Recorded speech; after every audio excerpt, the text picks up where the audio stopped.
Granites, MLA Road, Palluruthi. Contact 9446567002, 98460 94470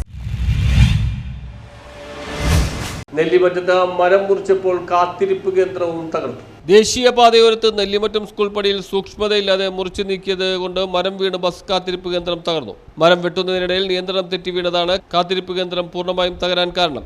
Antony John MLA ആസ്തി വികസന fund ഉപയോഗിച്ച് നിർമ്മിച്ച പുതിയ ബസ് കാത്തിരിപ്പ് കേന്ദ്രമാണ് മുകളിലേക്ക് മരം വീണ് തകർന്നത്. കാത്തിരിപ്പ് കേന്ദ്രം തകർന്നത് നാട്ടുകാരുടെ പ്രതിഷേധത്തിന് കാരണമായി. Kavalangad saint John's higher secondary school ജംഗ്ഷനിലെ നൂറുകണക്കിന് വിദ്യാർത്ഥികൾക്കും നാട്ടുകാർക്കും ആശ്രയമായിരുന്ന ബസ് കാത്തിരിപ്പ് കേന്ദ്രമാണ് തകർക്കപ്പെട്ടത്. എത്രയും പെട്ടെന്ന് തകർക്കപ്പെട്ട ബസ് കാത്തിരിപ്പ് കേന്ദ്രം പുനർനിർമ്മിക്കണമെന്ന് പ്രദേശവാസികളും വിദ്യാർത്ഥികളും ഉൾപ്പെടെ നാട്ടുകാർ ആവശ്യപ്പെട്ടു. ഇത് നെല്ലിമറ്റം ടൗണിന് സമീപമുള്ള Kavalangad saint John's higher secondary school ജംഗ്ഷനാണ്. സ്കൂൾ പടിയാണ്. വളരെ തിരക്കേറിയ സ്ഥലമാണ്. സ്കൂൾ തുറന്ന സമയമാണ്. ഇവിടെ 2 ബസ് സ്റ്റോപ്പുകളുണ്ട്. വെയിറ്റിംഗ് ഷെഡ് ഉണ്ടായിരുന്നു. ഒരു വെയിറ്റിംഗ് ഷെഡ് ദേശീയപാതയുടെ നിർമ്മാണത്തിൻ്റെ കാര്യം പറഞ്ഞുകൊണ്ട് യാതൊരു ദാക്ഷിണ്യമില്ലാണ്ട് ഒരു പാടത്തേക്ക് മറിച്ചു വീഴുണ്ടായി. അത് ഈ നാട്ടുകാർ ക്ഷമിച്ചു. അവിടെ സ്പേസ് കുറവാണ്.